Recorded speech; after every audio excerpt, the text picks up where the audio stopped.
മുത്തശ്ശൻ എന്ത് തരം മായാജാലം ഇവളെ പഠിപ്പിച്ചത്? ആ പണം ചേച്ചിക്ക് കണ്ടെത്താൻ പറ്റുമോ, അതോ ചേച്ചി കുറ്റക്കാരിയാകൂ? ഗാർഗി, നീ അത് എടുത്തിട്ട് വാ.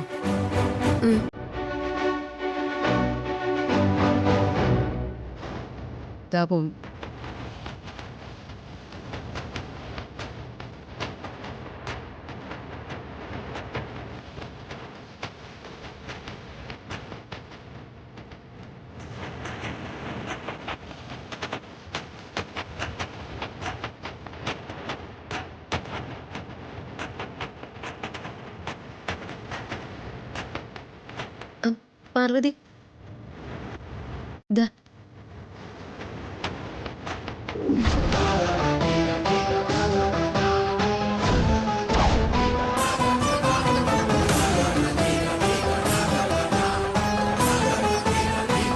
വിശാൽ മോനെ, നമുക്ക് വീട് മുഴുവൻ തെരഞ്ഞാ പോരെ? പാർവതിയുടെ ഈ വിദ്യയൊക്കെ അത് കഴിഞ്ഞിട്ട് പോരെ?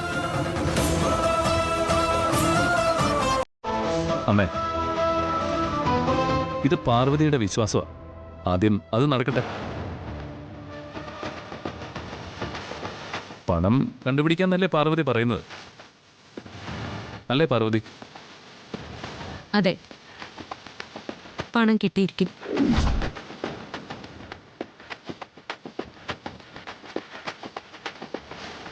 അപ്പോ അതിനുവേണ്ടി നമുക്ക് വെയിറ്റ് ചെയ്യാം. പണം നഷ്ടപ്പെട്ടതല്ല എൻ്റെ വിഷയം. ഇനി ഇതുപോലൊരു ഇൻസിഡന്റ് ഈ വീട്ടിലുണ്ടാവരുത്.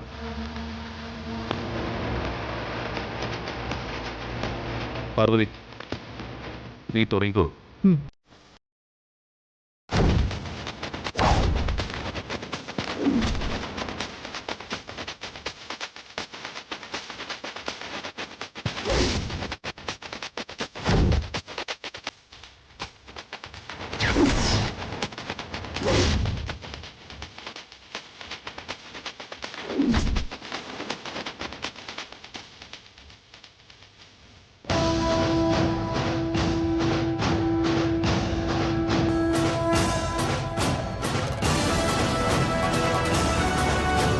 ഒന്നുകൂടി പ്രാർത്ഥിച്ചിട്ട് ഞാൻ ഈ നാരങ്ങ മുകളിലേക്കിടും. അത് കൃത്യമായും എന്റെ കയ്യിൽ തന്നെ വീണ് അനക്കമില്ലാതെ നിൽക്കുകയാണെങ്കിൽ പണം ഈ വീട്ടിൽ തന്നെ ഉണ്ടെന്നാണ് അതിന്റെ അർത്ഥം.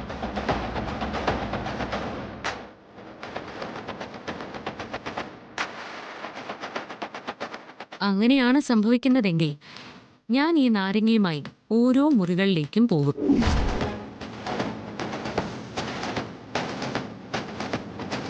അന്നേരം ഏതെങ്കിലും മുറിയിൽ വെച്ച് നാരങ്ങയ്ക്ക് അനക്കമുണ്ടായാൽ ആ മുറിയിൽ പണമുണ്ടാകും. നമുക്ക് നോക്കാം.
നാരങ്ങ അനങ്ങിയില്ലല്ലോ.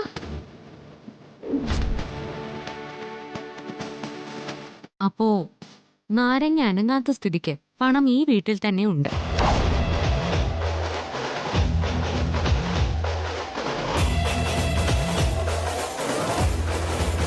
ഇനി ഞാൻ ഈ നാരങ്ങയുമായി എല്ലാ മുറിയിലേക്കും പോയിട്ട് വരാം. ഞങ്ങളും കൂടി വരണോ പാർവതി? വേണ്ട, ആരും വരണ്ട. എല്ലാവരും ഇവിടെ തന്നെ നിന്നാ മതി.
എന്റെ ഉദയനൂരമ്മ, എന്നെ ചതിക്കാൻ വേണ്ടി ആരോ മനഃപൂർവ്വം ആ പണം എടുത്ത് മാറ്റിയിരിക്കുകയാണ്. ആരാ ഈ ചതി ചെയ്തത്? അവരെ എന്റെ കൺമുമ്പിൽ കാണിച്ചു തരണേ ദേവി. നഷ്ടപ്പെട്ട ആ പണം എത്രയും പെട്ടെന്ന് എനിക്ക് തിരിച്ചു കിട്ടണേ.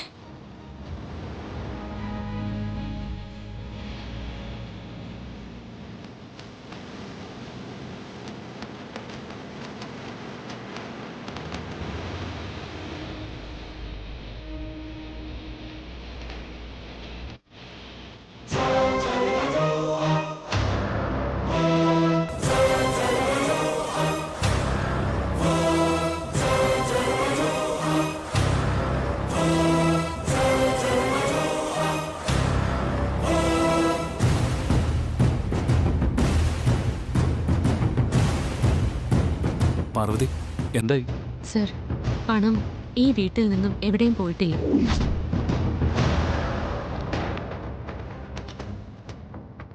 ഇന്ന് സൂര്യാസ്തമനത്തിന് മുമ്പ് അത് തിരികെ കിട്ടും. എന്നെ ഒന്ന് പറ്റിക്കുന്നതിന് വേണ്ടി ആരെങ്കിലും കാണിച്ച തമാശയാണ് ഇതെങ്കിൽ അവരാ തമാശ അവസാനിപ്പിച്ച് പണം ഉപേക്ഷിക്കും.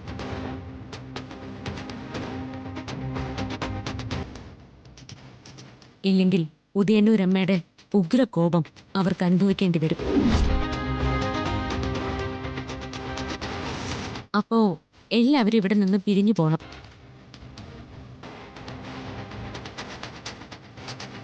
പണം എടുത്ത് ഒളിപ്പിച്ചു വെച്ചിട്ട് ആരാ ഇവിടെ തമാശ കാണിക്കുന്നത്? എല്ലാവരോടും കൂടി പറയുക. പാർവതി പറഞ്ഞത് കേട്ടല്ലോ. വെറുതെ ദേവീകോപം വാങ്ങാൻ നിൽക്കണ്ട. ആരാണെന്നൊന്നും ഇവിടെ പറയാൻ നിൽക്കണ്ട. കളിയും തമാശയും നിർത്തി അത് ഇരുന്നെടുത്ത് തിരികെ കൊണ്ടുവയ്ക്കാൻ നോക്ക്.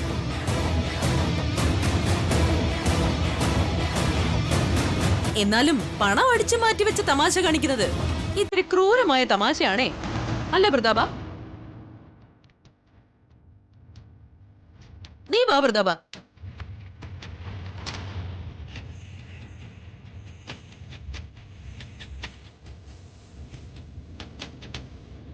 ഞാനും ജാസ്മിനും മനസ്സിൽ തോന്നുന്നത് മുഖം നോക്കാതെ വിളിച്ചു പറയും. അതുകൊണ്ട് ഞങ്ങൾ വെറുതെ സംശയിക്കരുതെന്ന് പറയണേമ്മേ.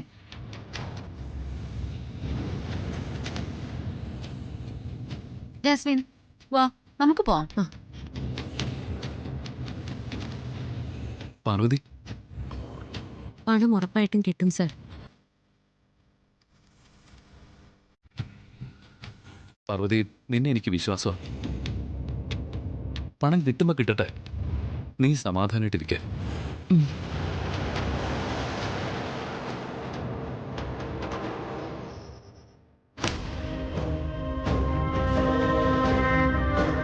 വാ.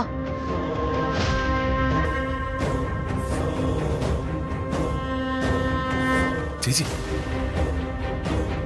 ചേച്ചി ചേച്ചി എന്തേ കാണിക്കാൻ പോന്നെ? എടാ, നിനക്ക് ഇവിടെ നടക്കുന്ന കാര്യങ്ങൾ കണ്ടിട്ടൊന്നും മനസ്സിലാവുന്നില്ലേ? പാർവതി പണം തിരികെ കിട്ടാൻ വേണ്ടി എന്തോ കാട്ടിക്കൂട്ടുന്നു. അതിനിപ്പോ എന്താ? എന്താന്നോ? എടാ, അവള് നാരങ്ങ മുകളിലേക്ക് എറിഞ്ഞപ്പോഴേ അത് കുറച്ചു നേരം വായുവിൽ ഉയർന്നു നിന്നു. അത് നീയും കണ്ടതല്ലേ? ഓ, ഞാൻ അത് ശ്രദ്ധിച്ചൊന്നുമില്ല. ഞാനത് ശ്രദ്ധിച്ചു. അത് വായുവിൽ നിന്നു. അപ്പോ അവൾക്ക് എന്തോ ദിവ്യശക്തി ഉണ്ടെന്നല്ലേ അതിനർത്ഥം? പ്രതാപ, അതുകൊണ്ട് വെറുതെ ഒരു ഭാഗ്യ പരീക്ഷണത്തിന് നമ്മൾ നിൽക്കണ്ട. ചേച്ചി, എടാ, നമ്മള് അവളുടെ അനിയത്തിയെ കള്ളിയാക്കാൻ നോക്കി. ഇപ്പൊ അവളുടെ മന്ത്രശക്തി കാരണം എടാ നമ്മുടെ കള്ളി വെളിച്ചത്താവൂന്നാ തോന്നുന്നത്. അതുകൊണ്ട് തൽക്കാലം പല്ലവിയെ കുരുക്കാനുള്ള നമ്മുടെ പദ്ധതി ഇവിടെ നമുക്ക് സ്റ്റോപ്പ് ചെയ്യാം. ചേച്ചി, നമ്മൾ വെറുതെ തിടുക്കം കൂട്ടണോ? ഉഫ്, എടാ നീ എവിടെയാ പണം വെച്ചിരിക്കുന്നേ? ചേച്ചി ഒന്നുകൂടെ ഒന്ന് വെയിറ്റ് ചെയ്തിട്ട് പോരെ? ശോ, എടാ നമ്മൾ ഇനിയും വെയിറ്റ് ചെയ്താ നമ്മൾ പിടിക്കപ്പെടും പ്രതാപ. എന്റെ പൊന്നു പ്രതാപ, നീ പണം എവിടെയാ വെച്ചിരിക്കുന്നൊന്ന് പറ. ചേച്ചി ആ പണം എടുത്തിട്ട് എന്ത് ചെയ്യാൻ പോവാ? അതുകൊണ്ട് പോയി പാർവതിന് മുമ്പിൽ വെക്കാൻ പോവാണ്.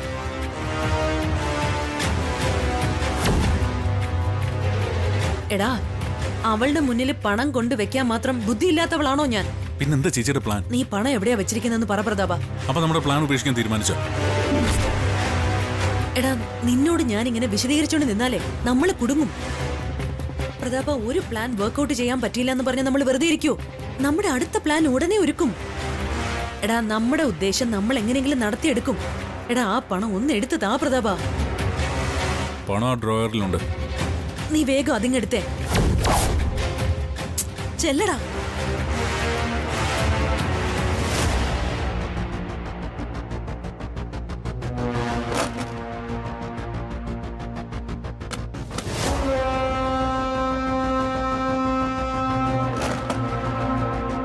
ദാ, വാ.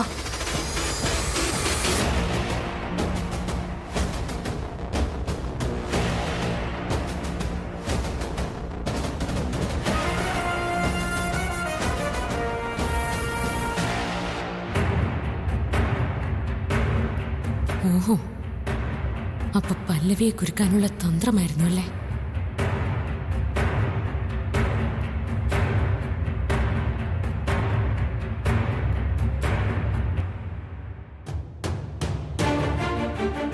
ശരിക്കും നിന്റെ മാന്ത്രിക വിദ്യ കണ്ട് ഞാൻ ഞെട്ടിപ്പോയി പാർവതി.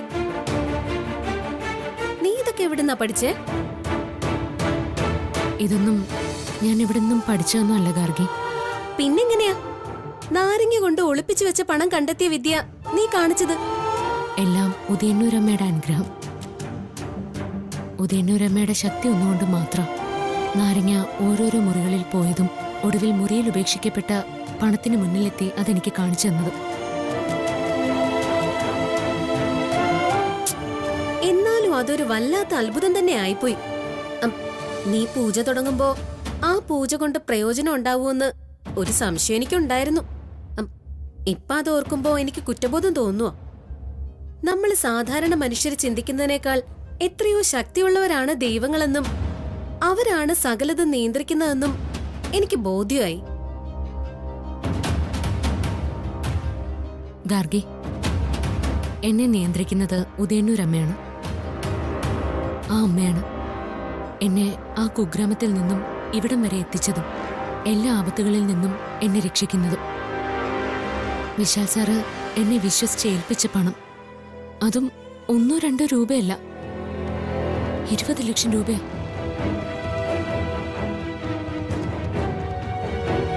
അത് ഞാൻ സൂക്ഷിച്ചു വെച്ചിരുന്ന അലമാരയിൽ നിന്ന് നഷ്ടപ്പെട്ടു എന്നറിഞ്ഞപ്പോ ഞാൻ ആകെ തളർന്നു പോയി ഗാർഗി. എന്ത് ചെയ്യണമെന്ന് എനിക്ക് യാതൊരു പിടുത്തവും കിട്ടിയില്ല. വിശാൽ സാറിനോട് ഞാൻ എന്ത് പറയും? ഞാൻ കൂട്ടിയ കൂടുന്നതാണോ 20 ലക്ഷം രൂപ? കയ്യില് ഒരു ചില്ലി കാശിന് വകയില്ലാത്ത ഞാൻ അത്രയും പണം എവിടെ നിന്നെടുത്ത് വിശാൽ സാറിന് കൊടുക്കും? അതൊക്കെ ആലോചിച്ചപ്പോ ഈ ഭൂമി മുഴുവൻ ചുറ്റുന്നത് പോലെ എനിക്ക് തോന്നിയത്. പണം എവിടെ പോയെന്നോ അതെങ്ങനെ കിട്ടുമെന്നോ ചിന്തിച്ചിട്ട് മുന്നില്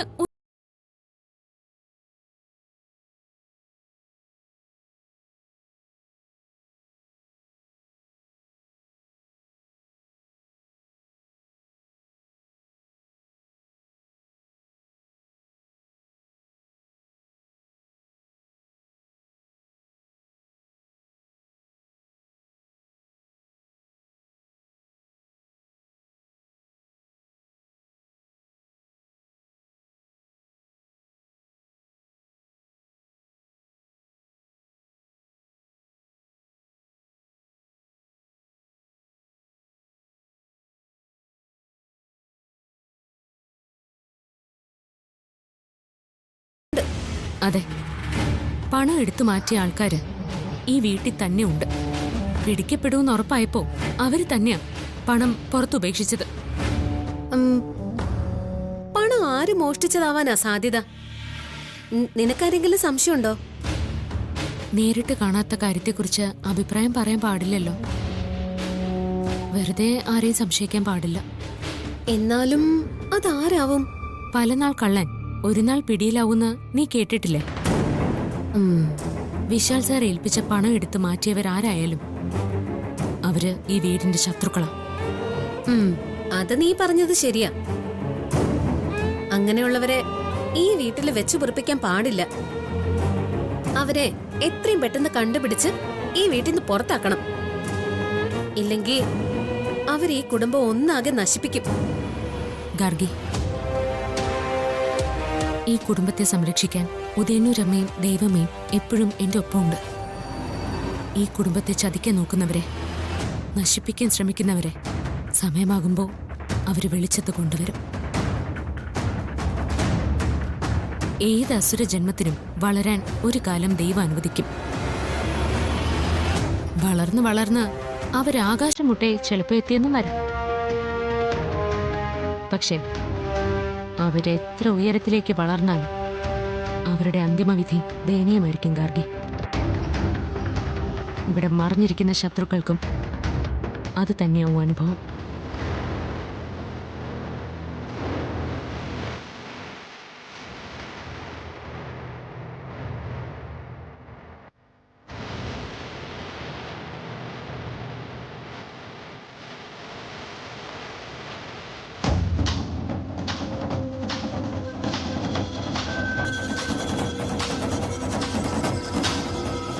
$20 ലക്ഷം രൂപയല്ല നമ്മുടെ കൺമുന്നിൽ കൂടെ പോയത്.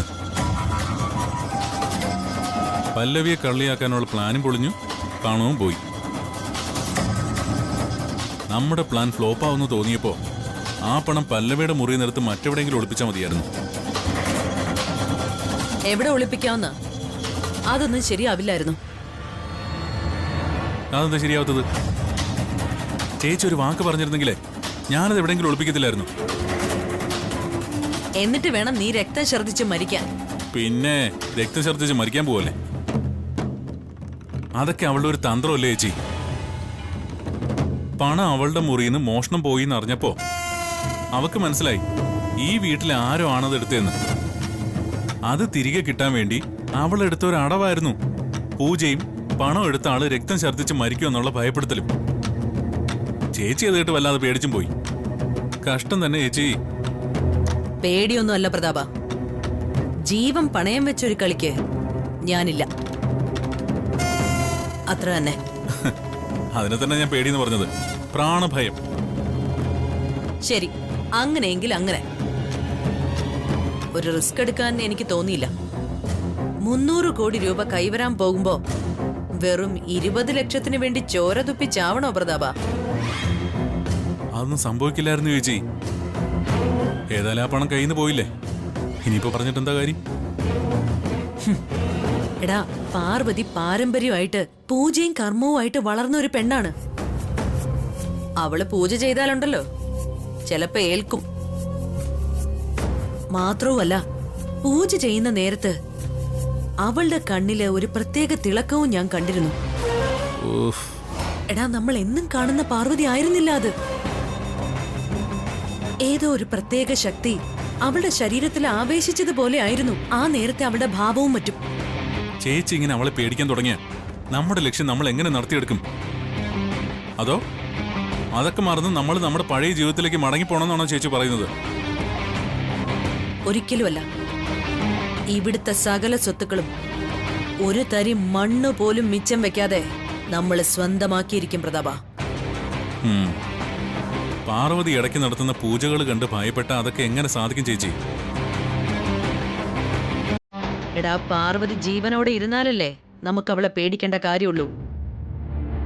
അവൾക്കിനി അധിക ദിവസത്തെ ആയുസില്ല പ്രതാപ. എല്ലാം വെൽ പ്ലാൻഡ് അല്ലേ? പുതിയ പ്ലാന്റിന്റെ ഉദ്ഘാടനവും അവളുടെ അന്ത്യവും ഒരേ ദിവസം തന്നെ നടക്കും.